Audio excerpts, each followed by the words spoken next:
Hello everyone and welcome back to the Great Book of Grudges. My name is Nathan and yesterday, Creative Assembly held a Q&A session regarding Thrones of Decay, patch 4.0 and a few other bits and bobs.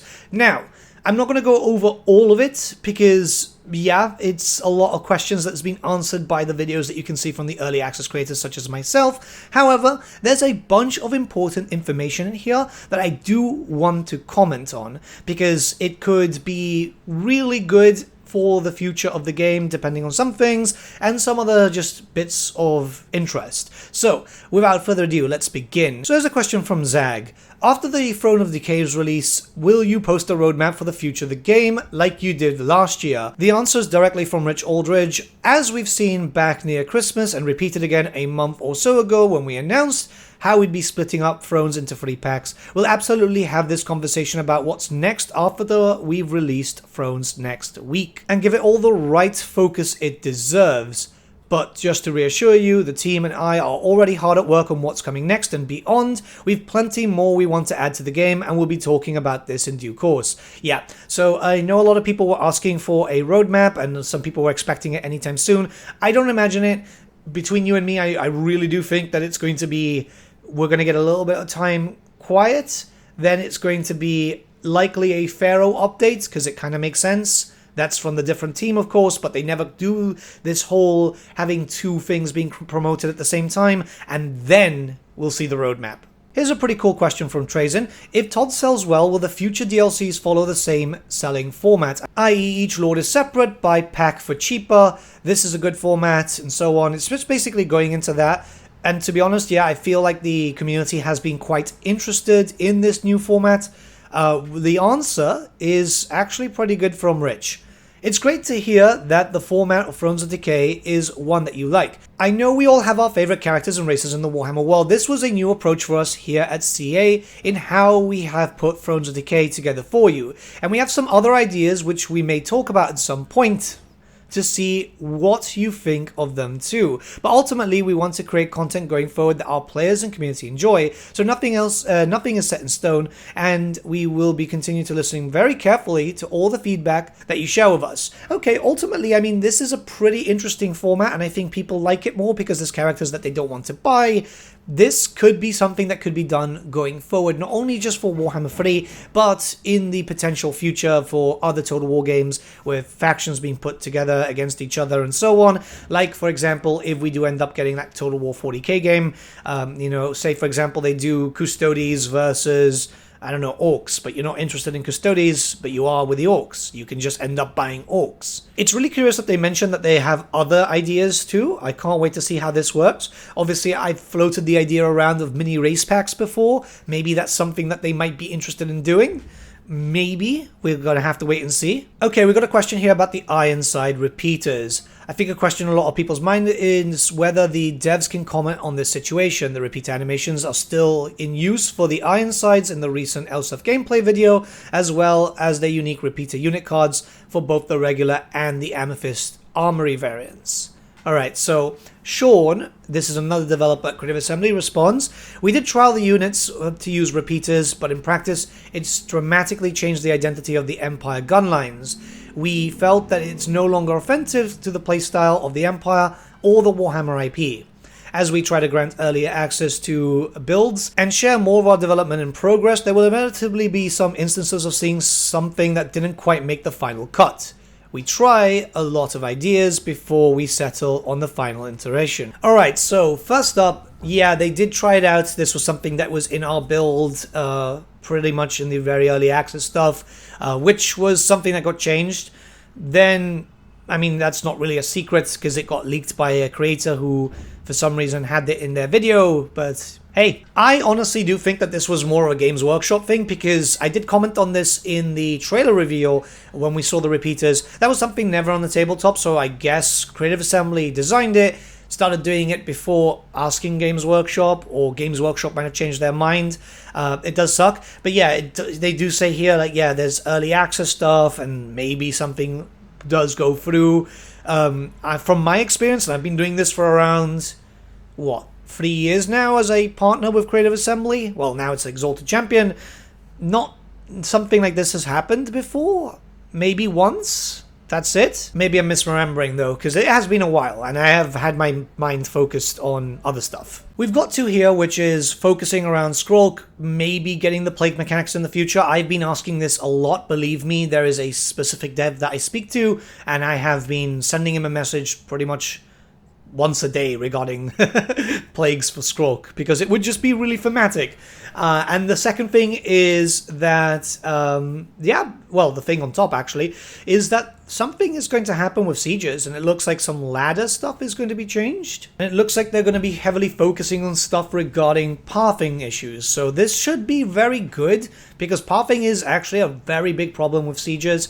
I'd love to see some major change coming in from there, possibly in some sort of patch. Hopefully soon. Regarding me messaging the dev for the Skrulk thing, it's literally where plague, where plague, where plague. Okay, this is a pretty cool one, because I think it kind of hints towards the future. Were Empire Wizard Lords ever considered for Todd?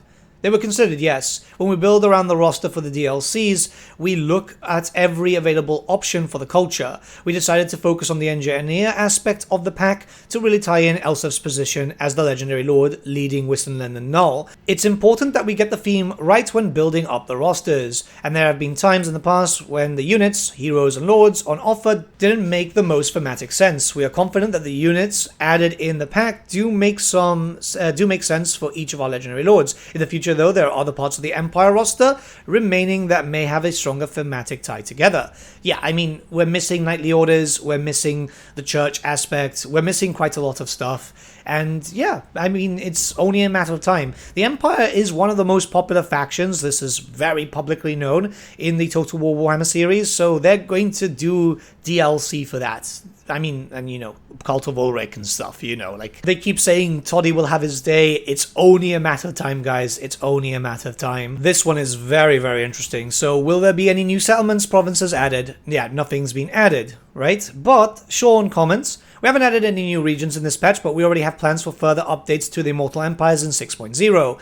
So, I have a theory it's going to be Monkey King next. I have a really strong theory, and obviously that means that they're going to have to open up a little portion of Ind and the Mountains of Heaven, clearly. So, yeah, I really do think that's going to be 6.0. It would be great if we started seeing the areas of Ind and Koresh being opened up, as it would be nice to kind of allow for more breathing room, as right now, everything does seem a little bit, chock-a-block, you know?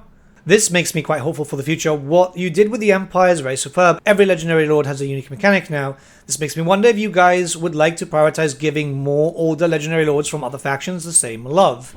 And then he goes into listing stuff like Trophy Collection for Queek, Phoenix Court for Tyrion, and so on. Sean responds, we can look to add features in the future. For us it made sense for the Empire as they didn't really have cultural feature that tied them all together. Only the Elector Count mechanic was shared, and we felt that really belonged to Carl and nobody else. If there are characters that have great theme, and we are focusing on that culture already, we'll definitely think about it and see what fits. So yeah, more potential big reworks, so more factions could be like Karl Franz and Gelt now, and I think that that's going to be a big thing because uniqueness is so important. Remember, originally they said that they didn't want to do this. This was actually in a blog from a long time ago where they said that they wanted certain factions to stay vanilla because that meant that they were the entry-level faction, but people don't want that, and they've obviously been hearing that. So that's good. That is very good. Alright, this one's minor, but I really like it. Any chance we'll get the opportunity as Nurgle factions to confederate with Festus? He's part of the Nurgle roster in multiplayer battle, and it'd be really nice if you could use him in campaign too. The developer responds, as of right now, no. We haven't implemented an official way to confederate outside of your culture. We've been making improvements to the systems that have prevented us in the past though, so there's potential for us to investigate it further. This is actually really, really good because there's a bunch of mono-god style characters obviously in the Warriors of Chaos which would work out really well to be able to use also in the mono-god proper factions. Azazel with Sinesh, and, you know, okay, Festus with Nurgle, Valkyria with Khorne, Village with Sinch, and not only that, but any potential future characters that may appear in the future. while it's very unlikely that we will get more Warriors of Chaos factions, considering how many there are, it would be cool to be able, if they are themed to be monogod, to also be confederated, or just be able to recruit them. So yeah, you know, you have them, right? That's pretty much it, really. There's a few other things, and it's mostly focusing around some minor stuff, like asking about corruption issues, asking about stuff that's already been showcased. So there's no point me going over it. If you want to read over it, it's in the Total War Discord, the official one. It's more of the case of, yeah, you know, I'm not going to talk about stuff that I've literally shown in other videos already. And there's some multiplayer things. I could care less about multiplayer, I'll be very honest with you. I do still think that they should be separated into two different teams, but hey, you never know. This is good. This is a good level of communication, which I do very much enjoy. I think that stuff like this is going to showcase that CA is doing a little bit better. Communication is key. More Q&A would be great. More of dev interaction. In the past, it's only pretty much been Rich. No disrespect to Rich, obviously, but it would be nice to see more of Ben, more of Paul, more of Sean. The more devs that we get there, the better, because we get different perspectives, and I think that that is incredibly important, especially for a series that a lot of us very much love. I'm looking forward to what comes in the future. I mean, they seem to be quite hyped up. There seems to be quite a lot of work already going into 6.0 since they said there's a possibility of more regions in the map and so on. So that looks pretty promising. Yeah, let me know what you guys think in the comments below. This video should be going live hopefully very soon. I won't be live at that point on twitch.tv/thegreatbookofgrudges, but about an hour or two afterwards I will be. We'll be continuing with Elsif, so pop by, say hi. There's another video coming out today. Have a great day, everyone, and I'll see you all again very, very soon. God, I had to be super quick here. I'm late for lunch.